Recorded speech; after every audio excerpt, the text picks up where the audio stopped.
দিক্কালাদ নবচ্ছিন্ন অনন্ত চিন্মাত্রমূর্তয়ে স্বানুভূতে কমনায় নমো শান্তায় তেজসে ঋতম আত্মা পরম ব্রহ্ম সত্যমিত্যাদিকা বুধৈ কল্পিতা ব্যবহারার্থম সংজ্ঞাতস্য মহাত্মনঃ।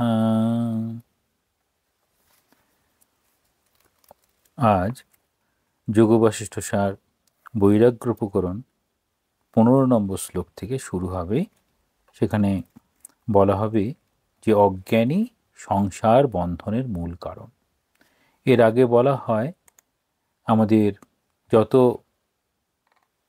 এই যে আমাদের দুঃখের কারণ সেটি হচ্ছে অজ্ঞান।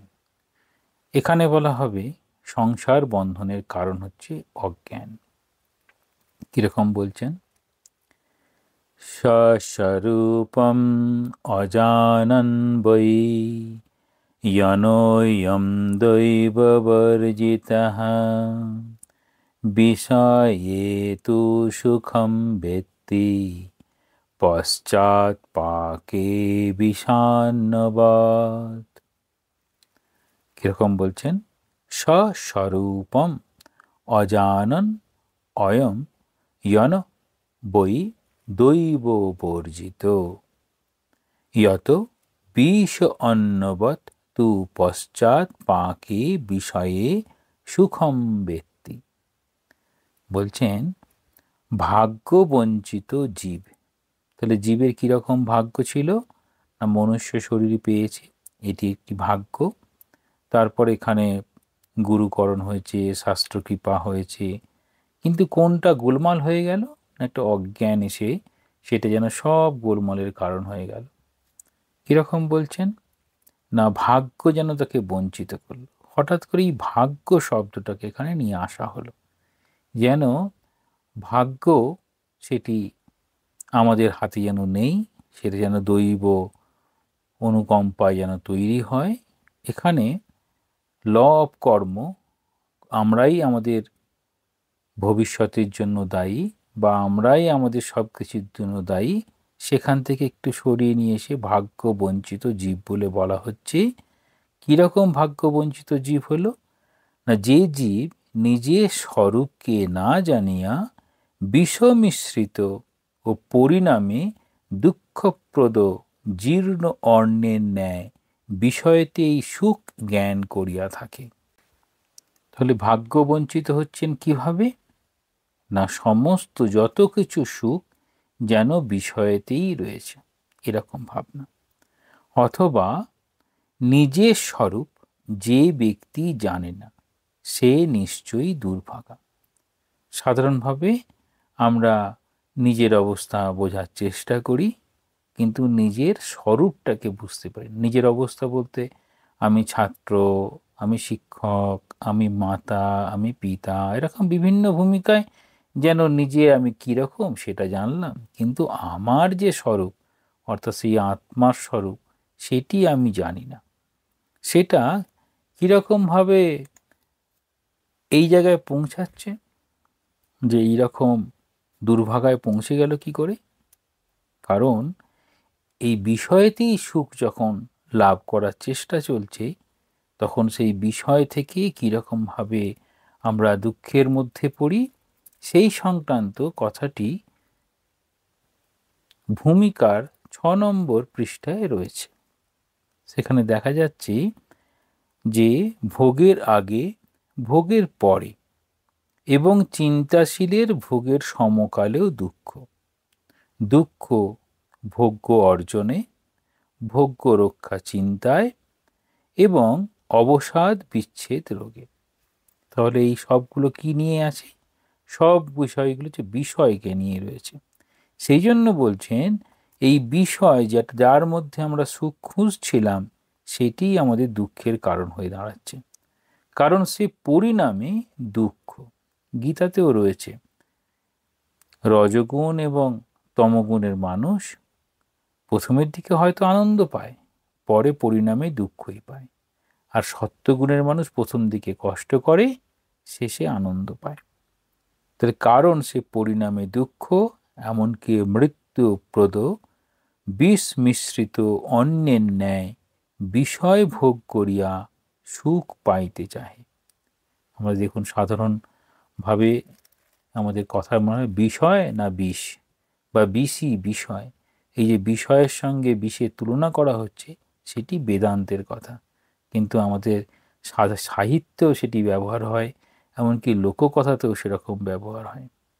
কীরকম বলছেন, যে বিষ মিশ্রিত অন্ন খাইলে বর্তমানে ক্ষুণ্ণিবৃত্তি হয় বটে। ক্ষুণ্ণিবৃত্তি মানে পেট ভরে যায়। তো বিষ মেশানো খাবার খেলাম, পেটটা ভরে গেল, কিন্তু শেষে কিন্তু প্রাণ সংশয়। সেইরূপ বিষয় ভোগে ভোগকালীন সুখ হইলেও পরিণামে উহা নানা দুঃখের কারণ হইয়া ওঠে। অতএব বিষয়ভোগী নিশ্চয়ই ভাগ্যহীন, এরকম বলছেন। তাহলে এবার সেই বিষয় কি ঈশ্বর ছাড়া? এরকম যদি আমরা প্রশ্ন আসে যে এই যে বিষয় বিষয় বলা হচ্ছে, সেই বিষয় কি ঈশ্বর ছাড়া? সেই বিষয়টা তো ঈশ্বরের, কিন্তু ওখানে এই বিষয়ের সঙ্গে আমাদের অহংকার মিশে যায়, যেটা কাঁচা আমিকে আরও বেশি যেন সেই বলা হয় আগুনের মধ্যে ঘি যেমন দিলে পারে আগুনটা আরও খুব তেজ ধারণ করতে পারে, ঠিক সেই রকম বিষয় যার মধ্যে আবার অহংকার এসবগুলো জমে যায়, জমে গিয়ে মানুষের যেন নিজের অবস্থা সম্পর্কে সে ভুলে যায়। কীরকম বলছেন এখানে, ভোগকালীন সুখ সেটি আবার ব্যাখ্যা করছেন। বিষ সম্পৃক্ত, সম্পৃক্ত হচ্ছে সম্পৃক্ত দ্রবণ আছে, অসম্পৃক্ত দ্রবণ, আমরা সেই ক্লাস 7-8 পড়েছি। ঠিক সেরকম বিষ সম্পৃক্ত মানে পূর্ণ মাত্রায় বিষ গুলে গেছে, আর বিষ গোলানো সম্ভব হচ্ছে না, সেরকম বিষ সম্পৃক্ত অন্ন ভোজনের পরিপাক অবস্থায় দুঃখ লাভের ন্যায়, দুঃখ লাভের ন্যায় সুখ বুদ্ধিতে বিষয় ভোগে প্রত্যুত দুঃখই লাভ করিয়া থাকে। তাহলে বলছেন কি হচ্ছে না, বিষ সম্পৃক্ত অন্নভোজনের পরিপাক অবস্থায় যখন সেটি হজম হচ্ছে, তখন দুঃখ লাভের ন্যায় সুখ বুদ্ধিতে বিষয় ভোগে প্রত্যুত দুঃখই লাভ করিয়া থাকে। তাহলে বিষয়, সেই বিষয় কিভাবে আমাদের সুখ দুঃখ মিশ্রিত থাকে সেটি বলছেন। সুখ বা আনন্দ যখন বলা হবে, সুখ বা আনন্দটা কিসের? না, ব্রহ্মানন্দ, তারই যেন স্বরূপ। স্বামীজি খুব সুন্দরভাবে এটা ব্যাখ্যা করেছেন যে সমস্ত রকম সুখ সেই ব্রহ্মেরই অংশ, যেহেতু সেখানে ব্রহ্ম আনন্দ স্বরূপ। যত রকম আনন্দ আছে সেটি যেমনভাবেই হোক না কেন, সেই সব আনন্দই ব্রহ্মের স্বরূপ। সেখানে বিষয় আনন্দ, ভজনানন্দ, ব্রহ্মানন্দ সবগুলোই। এবার বিষয় বিভিন্ন মানুষ তার যে যেখানে আনন্দ পায় সেটি বিষয়। তাহলে ব্রহ্ম ভিন্ন, আনন্দ নাই, অর্থাৎ ব্রহ্ম রয়েছে। সত্যগুণ সমাক্রান্ত শান্ত স্থির ধীর অন্তঃকরণেই সেই আনন্দ প্রতিবিম্বিত হয়। সত্যগুণের আনন্দের বিষয় বলা হলো, বিষয় ভোগ লালসায় বিক্ষিপ্ত চিত্ত বিষয় লাভে ক্ষণিকের জন্য শান্ত হইলে সেই স্বরূপানন্দই কিঞ্চিত স্ফুরিত হয় মাত্র। কিরকম বলছেন, যে বিষয় ভোগ লালসা মানে বিষয় আনন্দের বাইরে সে যেতে পারছে না, বিক্ষিপ্ত চিত্ত, সেটি পাওয়ার জন্য তার চিত্ত তখন কি শান্ত থাকবে না? যারা শুধু কেবলমাত্র বিষয় বিষয় নিয়ে চলে, বিষয় স্বরূপ বলতে যখন এরকম বলা হয়, যার যত ধনসম্পদ বিষয়, তার যেন ওই লক্ষ্মীর মতো অবস্থান, যেন পেঁচা তার বাহন, অর্থাৎ রাতে ঘুমাতে পারবে না, যেন পাহারা দেবে, ওই রকম ভাব। দিনের আলো মানে জ্ঞানের আলো সে কিছুতেই নেবে না, সে অন্ধকার হলেই বেরিয়ে পড়বে, অর্থাৎ সে তমগুণের সঙ্গে সে কাজ করবে, এরকমভাবে বলা হয়। তেমন বিক্ষিপ্ত চিত্ত বিষয় লাভে ক্ষণিকের জন্য শান্ত হইলে সেই স্বরূপানন্দই কিঞ্চিৎ স্ফুরিত হয় মাত্র। বিষয় সহযোগে সেই আনন্দ অনুভব হয় বলিয়া নাম হচ্ছে বিষয় আনন্দ। তাহলে বিষয়ের সংস্পর্শে এসেই আনন্দের অনুভব হয়, তাই জন্য বিষয় আনন্দ।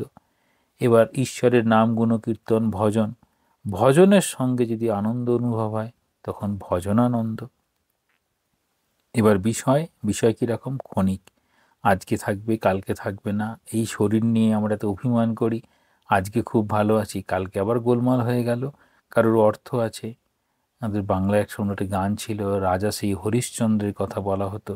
রাজা, রাজা থেকে ভিখারি, কত দুঃখ কষ্টের মধ্যে দিয়ে চলতে পারে। তাহলে আজ যে রাজা হরিশ্চন্দ্র এরকম করে বলা হয়, কাল সে কীরকম ভিখারি হয়ে গেল, এমনকি সেই শ্মশানের কর্মী হয়ে গেল পর্যন্ত। তাহলে কাহারও সমান নাহি যায়, এরকম বলা হয়। তাহলে এই বিষয় পরিবর্তন হলে মানুষের সব কিছু পরিবর্তন হয়ে যায়। সেই বিষয়টা হচ্ছে ক্ষণিক, বিনাশী ও দুঃখপ্রদ বলিয়া বিষয় আনন্দ হেয়। হেয় আর পেয়, হেয় মানে হচ্ছে যেটা হীন, মানে যেটা অতটা মূল্য নেই, হেয়। আনন্দাংশে উহা স্বরূপানন্দ সহ এক হইলেও, তাহলে আনন্দের দিক দিয়ে সেই স্বরূপের এক হইলেও বিষয়রূপ উপাধি মলিন। তাহলে বিষয় উপাধি স্বরূপ সেটি মলিন। উপাধি, উপাধি চলে যায়। সেই চিলের গল্প আছে, মাছ নিয়ে চলেছে, মাছটা হচ্ছে উপাধি, কাকগুলো তার পিছনে পড়েছে, যেই মাছটা ছেড়ে দিয়েছে তারপর আনন্দে গাছের ডালে গিয়ে বসে আছে। অর্থাৎ সেই উপাধি যেন তার ওই ঝঞ্ঝাটের কারণ হয়েছিল। তাহলে বিষয়রূপ যেন উপাধি মলিন বলিয়া বিষয় ত্যায্য। এবার বলছেন সমাধিকালীন, তাহলে এটা বিষয় হলো। বিষয় স্বরূপের পরে ঠাকুরের কথা অনুযায়ী বিষয়ানন্দ থেকে ভজনানন্দ, ঈশ্বরের নাম গুণকীর্তন বা সত্যগুণের পথে চলা, তাতে ভগবানকে ভালোবেসে আনন্দ, এই রকম হলো। এবার বলছেন সমাধিকালীন, যখন আরও ঈশ্বরীয় পথে অনেক দূর আগালো, যে কোনো যোগ অবলম্বনে, ভক্তিযোগ, কর্মযোগ, জ্ঞানযোগ, রাজযোগ, যে কোনো যোগ অবলম্বনে যত ভগবানের কাছাকাছি যেতে পারবে তখন সেই আনন্দটাকে বলা হলো যে ব্রহ্মানন্দ। যখন সেই ব্রহ্মকে লাভ করলো বা ভগবানের পাদপদ্মে স্থান পেল, তো সেটাকে বলছেন সমাধিকালীন ব্রহ্মানন্দই গ্রাহ্য। তাহলে কোন আনন্দটাকে বিশেষভাবে ধরা হবে? না, সমাধিকালীন ব্রহ্মানন্দই গ্রাহ্য। এবার বলবেন আত্মজ্ঞান লাভার্থ বৈরাগ্যের কথা বলছেন। তাহলে এখানে কি বলতে চাইলেন? অজ্ঞান, অজ্ঞানের স্বরূপ বলতে চাইছেন। অজ্ঞানের স্বরূপে কি হয়? অজ্ঞানের স্বরূপ যা কিছু, তখন মনে হবে এই আমাদের দেহ, এই আমাদের বিষয়, এর মধ্যে যত সুখ আনন্দ, সেই বিষয়ের মধ্যেই যেন সব কিছু আনন্দ পেয়েছে। আর সেই বিষয় আনন্দ থেকে বাইরে আসতে হবে, কারণ বিষয়ের সঙ্গে আনন্দ যুক্ত হয়েছে। যেহেতু বিষয়টা উপাধি, বিষয়টা ক্ষণিক, বিনাশী, আর তার উপার্জনেও দুঃখ, স্থিতিকালেও দুঃখ, আবার হারিয়ে গেলেও দুঃখ, এই রকমভাবে বলে বলছেন বিষয়ানন্দ থেকে আস্তে আস্তে আমাদের বৈরাগ্যের পথে চলতে হবে। আত্মজ্ঞান লাভার্থ বৈরাগ্যের কথা বলছেন। শ্লোক সংখ্যা 16। বুদ্ধ্বাপি অত্যন্ত বৈরস্যম ইয়া পদার্থেষু দুর্মতিঃ বদনাতি ভাবনাম ভূয়ো নরো নাশো সগর্ধব। কিরম বলছেন? অত্যন্ত বৈরস্যম বুদ্ধ্বা অপি ইয়দুর্মতি পদার্থেষু ভূয় ভাবনাম বদনাসি অশো নর ন স গর্ধব। এখানে গর্ধব সরাসরি যদি বাংলা অর্থ দেখা হয় গাধা, কিন্তু আমরা যদি ঠিক করে বোঝার চেষ্টা করি, সেটা হচ্ছে এখানে গাধা বোকা এর প্রতীক। গাধা যেহেতু বোকা একটি প্রাণী, সেজন্য বোকার একটা প্রতীক হিসাবে যেন গর্ধব কথাটা ব্যবহার করা হয়েছে। বিষয়ে অত্যন্ত বিরসতা জানিয়াও যে দুর্মতি পুনঃ সেই বিষয়ে আসক্ত হয়, সে ব্যক্তি মনুষ্য পদবাচ্য নহে, সে গর্ধব বিশেষ। এটি বেদান্তের পরিভাষায়, সাধারণ লৌকিক অর্থে নয়। তাহলে এখানে কি বলছেন, এই বিষয়, যা কিছু বিষয় দেখা হলো, জাগতিক বিষয়, উপাধি, যেহেতু এগুলো ক্ষণিক, বিনাশী, দুঃখপ্রদ, এত কিছু জানার পরে অত্যন্ত বিরসতা এইরকম জানিয়া যে দুর্মতি, তাহলে এত কিছু জানার পরেও যিনি মনে করছেন যে এই বিষয়ে আসক্তিটা আমার ঠিকই আছে, বিষয়ে আসক্তি রাখাটাই ভালো, এই রকম যদি হয়, তখন এই যোগবাশিষ্ঠ সার মতে বৈরাগ্য প্রকরণের 16 নম্বর শ্লোক অনুযায়ী সেই সব মানুষকে বলতে চাইছেন মনুষ্য পদবাচ্য নহে, অর্থাৎ তাঁরা মানুষ নন, মানুষ রূপে গর্ধবনে, অর্থাৎ বোকা। সেসব মানুষগুলো বোকা, মানে মননশীল বলে মানুষ, বা ঠাকুরের কথা অনুযায়ী যার মান আর হুঁশ আছে সেই মানুষ, সেই জায়গায় সেই পদবাচ্যটা নয়। কেন এরকম বলছেন না, তুল্য ধর্ম বিশিষ্ট বলিয়া সে গর্ধব ব্যতীত আর কিছু নহে। তুল্য মানে তুলনায়, ধর্ম বিশিষ্ট অর্থাৎ কোন তুলনায়, মনুষ্য গুণাবলী ধর্ম এবং প্রাণী গুণাবলী ধর্ম।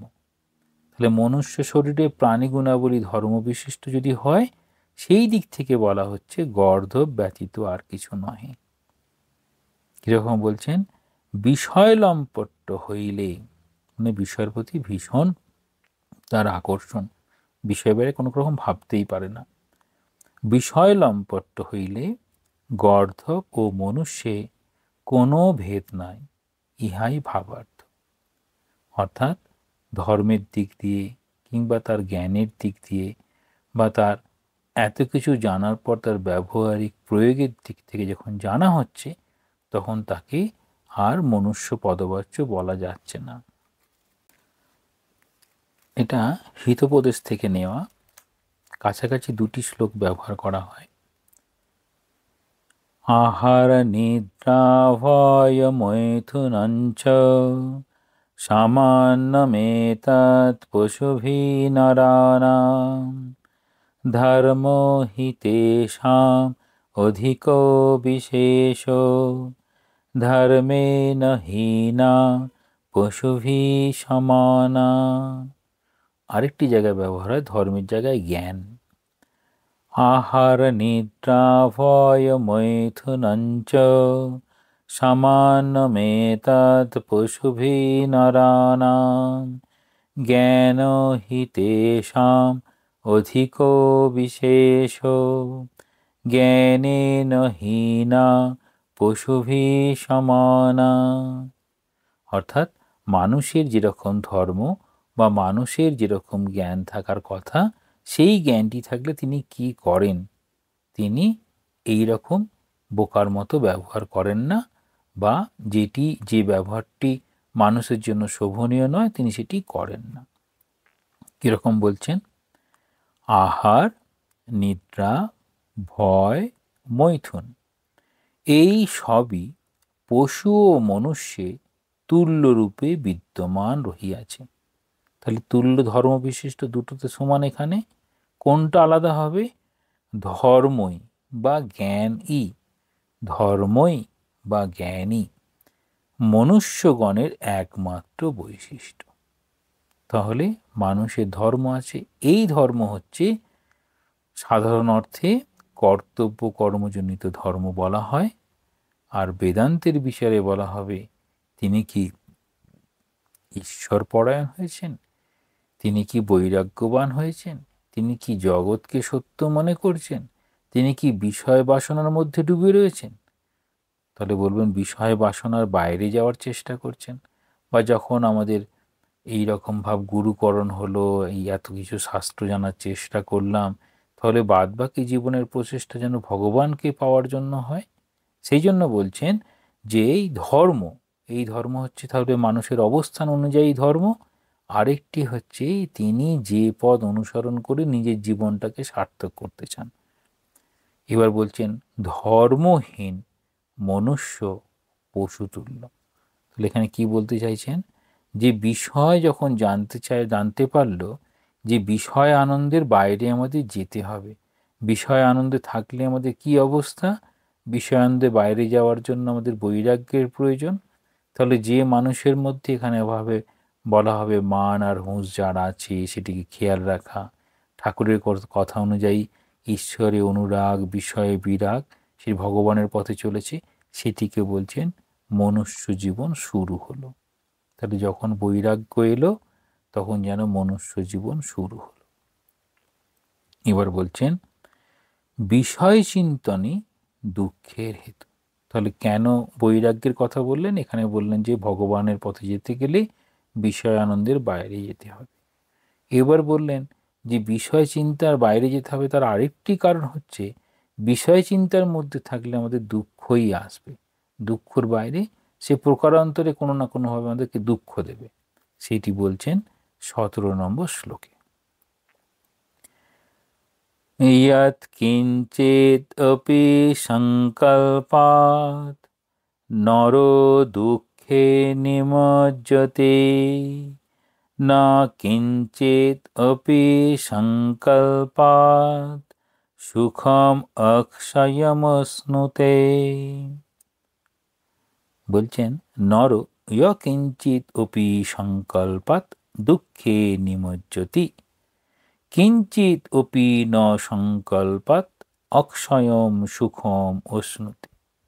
এটি একদম মায়ের কথা অনুযায়ী।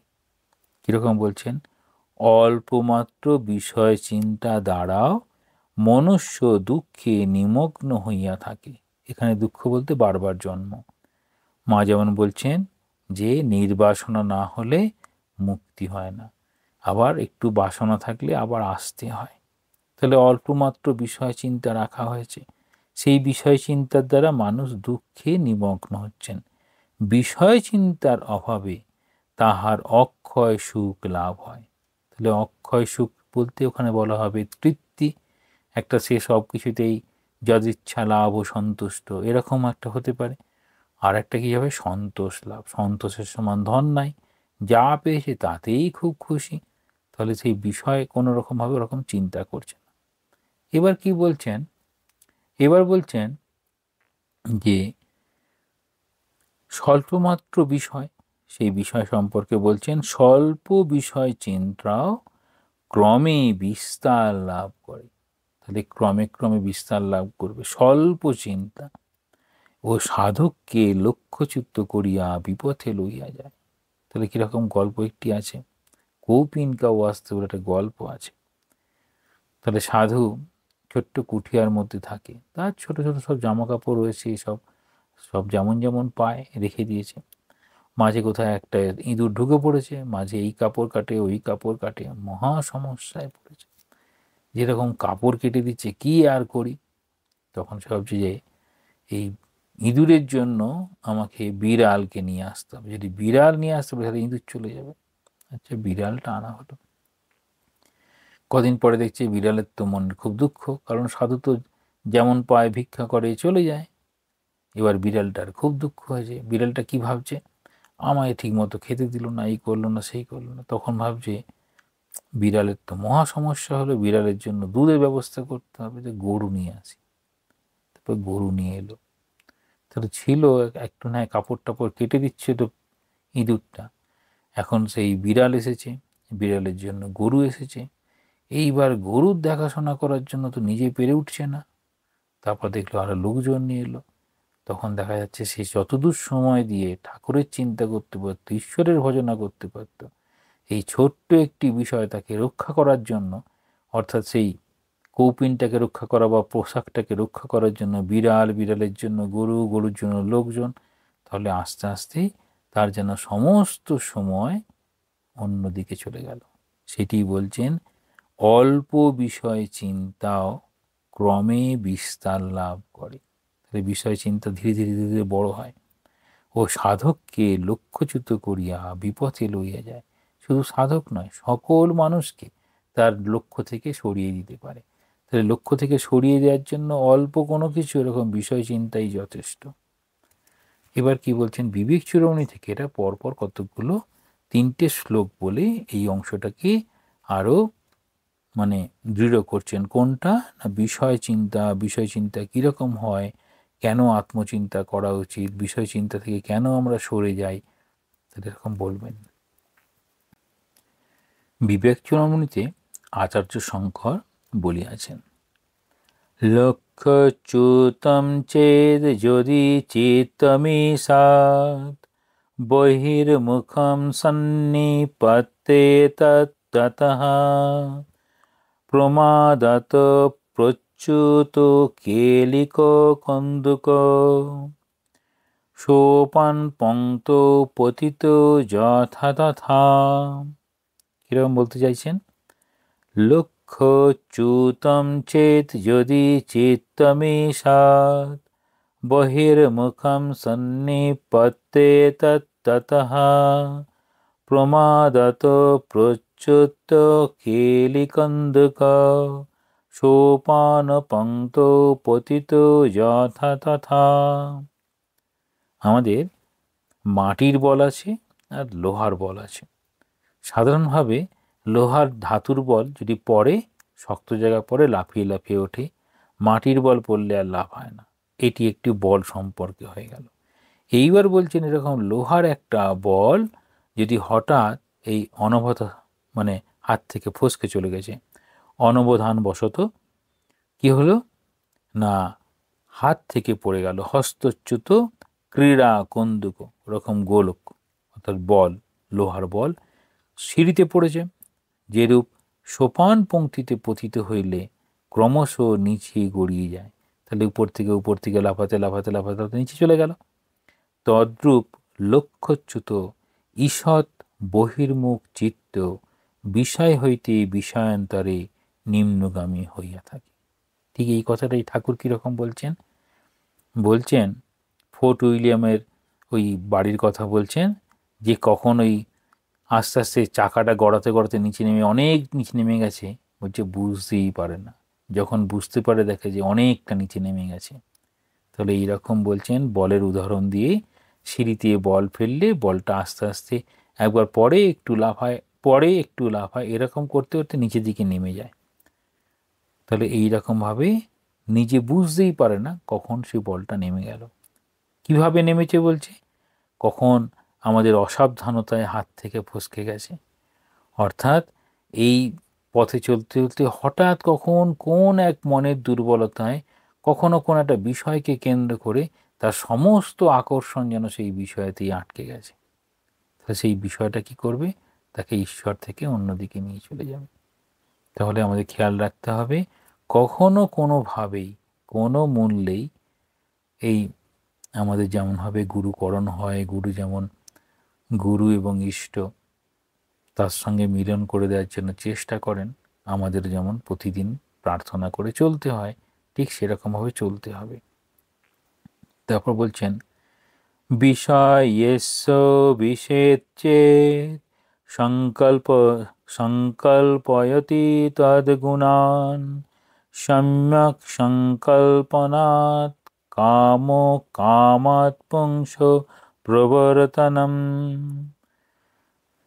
বিষয়েস্য বিষেচ্চেৎ সংকল্পয়তি তদ্গুণান সম্যক সংকল্পনাৎ কামো কামাৎ পুংস প্রবর্তনম। বলছেন বিষয় স্মৃতি, কোন একটি বিষয়ের স্মৃতি মনে পড়ে গেল, বিষয় স্মৃতি এটি জাগ্রত হইলে, তাহলে জেগে উঠেছে, তখন চিত্ত কি করবে, চিত্ত হচ্ছে ভাবাবেগের ধারক বাহক, সবসময় ধরে রাখবে। সেই চিত্ত ওই বিষয়টা নিয়ে, যে বিষয়টা মনের মধ্যে খুব নাড়া দিচ্ছে, তাহলে সেই বিষয়ের গুণ, রমণীয়তা মানে কতটা সুন্দর, সেসব চিন্তা করতে থাকে। চিন্তা করতে করতে কী হবে, সেই বিষয় নিয়ে। এটিকে গীতায় বলছেন সঞ্জায়াতে কামো কামাৎ ক্রোধ অভিজায়তে। এইরকম ভাব প্রগাঢ় বিষয় চিন্তা হইতে কামোদ্রেক, মানে সেটাকে পেতেই হবে, নাচর বান্দা। প্রগাঢ় বিষয় চিন্তা হলো, তাহা হইতে পুরুষের বিষয় লাভার্থ প্রবৃত্তি হইয়া থাকে, মানে সেটিকে পেতেই হবে, যে কোনো মূল্যে আমাকে সেই বিষয়টাকে পেতে হবে। তাহলে কি হবে? তাহলে এই বিষয়ের প্রতি আকর্ষণ সাধককে কোন দিকে নিয়ে চলে যায়? তাহলে বৈরাগ্য থেকে আবার ফিরে যেন ওই বিষয় আনন্দের দিকে ফিরিয়ে নিয়ে যাচ্ছে। ধরে কর্মযোগে স্বামীজি বলছেন, আদর্শ গৃহী, আদর্শ সন্ন্যাসী, আদর্শ সন্ন্যাসী সেসব ত্যাগ করে চলে এসেছে। যখন সেই দেখছেন সেই সন্ন্যাসী একটি স্বয়ম্বর সভায় এসে পৌঁছে গেছেন, স্বয়ম্বরে সেই রাজকুমারী সেই সন্ন্যাসীর গলাতেই মালা পরাবে বলে ভাবছে, যেমন তার দিকে আগিয়ে যাচ্ছে, তখন বলছে না না আমি সন্ন্যাসী, আমি এসব করতে পারি না বলে চলে গেল। আবার দেখাচ্ছেন যেখানে গিয়ে গাছতলায় বসে আছে, সেই গাছের উপরে এই মা পাখি, বাবা পাখি আর কতগুলো ছোট ছোট পাখি রয়েছে, পাখির পরিবার। তারা বলছে আমাদের অতিথি রয়েছে, তাদেরকে সেবা করতে হবে, নিজেদের জীবন উৎসর্গ করেও করতে হবে। সেখানে দেখাচ্ছেন প্রত্যেকেই ওই ত্যাগ ও সেবা দুটি সবসময় প্রধান। তাহলে সেখানে সন্ন্যাসীর ক্ষেত্রে দেখাচ্ছেন তিনি বিষয় সম্পূর্ণভাবে ত্যাগ করেছেন, আর ওখানে বাবা মার কর্তব্য দেখাচ্ছেন অতিথি দেবো ভব, নিজের জীবন বিসর্জন করে হলেও তিনি অন্যের সেবা করবেন, কর্তব্য কর্ম করে সেটি লাভ করা যায়। তাহলে এখানে বলছেন বিষয় চিন্তার যদি উদ্রেক হয় সাধনার পথে সাধক, ভক্ত, গৃহী সবারই যদি যে বিষয় চিন্তাগুলো তার এমনভাবে জাগ্রত হয়ে উঠবে যে তার সমস্ত বর্তমানে সে কে কী করছে সব কিছু হারিয়ে গেল, সেখান থেকে যেন আর ফিরে আসতে পারে না। কীরকম হচ্ছে বলছেন, প্রগাঢ় বিষয় চিন্তা হইতে কামোদ্রেক তা এবং তাহা হইতে পুরুষের বিষয় লাভার্থ প্রবৃত্তি হইয়া থাকে, সেটা পেতেই হবে। এবার কিরকম বলছেন দেখুন, তত স্বরূপ বিভ্রাংশ বৃভ্রষ্টস্তু পতত্তদঃ পতিতস্য বিনানাশম পুনর্নারোহ ঈক্ষতে সংকল্পম বর্জয়েত্তস্মাৎ সর্বনার্থস্য কারণম। বিষয় প্রবৃত্তি হইতে আত্মচিন্তনের অভাব, তাহলে আত্মচিন্তন অভাব ও দেহে অভিনিবেশ, তাহলে দেহে অভিনিবেশ হওয়ায় পুরুষ নিকৃষ্ট জনিতে পতিত হয়। তাহলে তাহলে কি বলছেন, এই বিষয় বাসনা দিয়ে প্রবৃত্তি জাগতে জাগতে এই বিষয়ের মধ্যে থেকে থেকে যদি তার এই জীবনটা চলে যায় তখন তিনি কি হবেন? তাহলে বিষয় প্রবৃত্তি থেকে তার তাহলে আমাদের অন্নময় কোষ সেটি এখানে রয়ে যাবে, জীবাত্মার সঙ্গে সূক্ষ্ম এবং কারণ শরীর দুটি সঙ্গে যাবে। সূক্ষ্ম শরীরে মনোময়, বিজ্ঞানময়, প্রাণময় এগুলো চলেছে। তাহলে আমাদের চাওয়া পাওয়া বাসনা যা কিছু মনের মধ্যে সব বাসা বেঁধেছিল সেগুলো নিয়ে তার যেহেতু আত্মচিন্তার অভাব, অর্থাৎ ঈশ্বরের দিকে মন সেরকম যায়নি, দেহের মধ্যেই সবসময় রয়েছে, সেই জন্য সেই পুরুষ বলতে এখানে মানুষ, সেই মানুষ সেই ভক্ত সাধক সবারই নিকৃষ্ট জনিতে পতিত হয়। কেন নিকৃষ্ট জনিতে? না, যে জনিতে পতিত হলে পারে তার ওই কামনা বাসনার পূর্তি ঘটতে পারে। তাহলে নিকৃষ্ট জনিতে পতিত ব্যক্তির আত্মনিষ্ঠা সুদূর পরাহত হয়, বিনাশ অবশ্যম্ভাবী। তাহলে তার কীরকম হলো? ঊর্ধ্বগতি আর অধোগতি। স্বামীজি বলছেন ইভলিউশন যেমন সম্ভব ইনভলিউশন সেরকম সম্ভব, যেমন হবে আমাদের উন্নতি সম্ভব তেমন হবে অবনতি সম্ভব। অতএব সর্ব অনর্থের কারণ বিষয় চিন্তা সর্বথা পরিত্যাজ্য। তবে জ্ঞানযোগের প্রতীককে কি বলছেন, যে বিষয় চিন্তা থেকে একটু দূরে থাকার চেষ্টা করতে হবে, বিষয় চিন্তা আমাদের নিম্নগামী করে। যদি এটা ভক্তের যদি দিক থেকে দেখা হয়, বিষয় চিন্তা জ্ঞান লাভের পরে তখন মনে হবে ঈশ্বরই সব কিছু হয়েছেন, সেটি খুব বড় ধারণা। আর ভক্তের অবস্থায় এই বিষয় চিন্তা নিয়ে ততটা ভাবতে হয় না। কেন না, তখন ওই যে বেদান্ত সারে আছে দেখবেন সমাধান বলে একটি জায়গা আছে, কাম্য কর্ম, নিষিদ্ধ কর্ম, নিত্য নৈমিত্তিক কর্ম, নিত্য নৈমিত্তিক কর্মের অবান্তর ফল, সেখানে প্রায়শ্চিত্ত, তারপরে সমাধান, সেখানে অমানিত্যম অদম্ভিত্যম এরকমভাবে বলা হচ্ছে, সেখানে বলা হবে সেবা। সেবা একটি মহৎ গুণ, সেবার মাধ্যমে এটি সম্ভব। যে কারণে এখানে প্রথমে এর আগেই বলা হয়েছে যে সেবাটা কি করে আগাতে সাহায্য করে, সেই সেবার কথা বলেছেন এখানে। ওই কয়েকটি শ্লোক আগেই রয়েছে যেখানে দেখা যায় সেবার উপরে খুব জোর দিয়েছেন। দেখুন পৃষ্ঠা 13 পৃষ্ঠায় দেখবেন, সাক্ষাৎ উপদেশ না লাভ হইলেও সাধু সঙ্গ সাধু সেবা সর্বদা কর্তব্য। তাহাদের স্বাভাবিক কথা প্রসঙ্গ মুমুক্ষুর পক্ষে উপদেশরূপী হইয়া থাকে। সমচিত্ত প্রশান্ত আত্মা রাগ দেশাদি রহিত সদাচারী সাধুগণের সাধারণ বার্তালাপও এমন অনাসক্তি ও মাধুর্যমণ্ডিত যে তৎশ্রবণে যথার্থ মুমুক্ষুর চিত্ত কীরকমভাবে আগিয়ে যায় সেটি করা বলছেন। আর বলছেন সাধু সঙ্গে যথালাভে তৃপ্তি এবং অধিক ভোগ লাভার্থ আকাঙ্ক্ষার অভাবরূপ সন্তোষ। তাহলে এখানে যেমন হবে বিবেক চিরমণিতে এইরকমভাবে কথা বলছেন।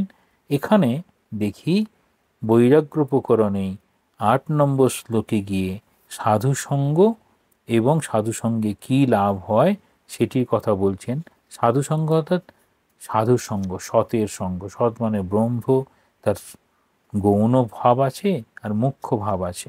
সেখানে দেখানো হচ্ছে যেই যদি সেবা, এই গুণটা দিয়ে কতদূর আগানো যায়, সেই জন্য সেবা সর্বদা কর্তব্য। যেই যেখানে আছেন তাকে সেখানেই। আর ওই জন্য আমাদের বলা হয় দেব ঋণ, ঋষি ঋণ, মাতৃঋণ, পিতৃঋণ, এরকম সব ঋণের কথা বলা হয়। এই সেবার ভাব এলে পরে তাহলে বিষয় চিন্তা অতদূর মানে প্রগাঢ় হবে না, বা বিষয় চিন্তা অত জোর করে ত্যাগ করতে হবে না। যদি আমাদের মনের মধ্যে ত্যাগ এবং সেবা যদি পাশাপাশি থাকে, তাহলে সেই সেবা সেটি নিয়ে আসতে পারে। সেখানে দেবদ্বীজের সেবা হতে পারে, ঈশ্বর সেবা হতে পারে, আর এর মাধ্যমে আগানো সম্ভব।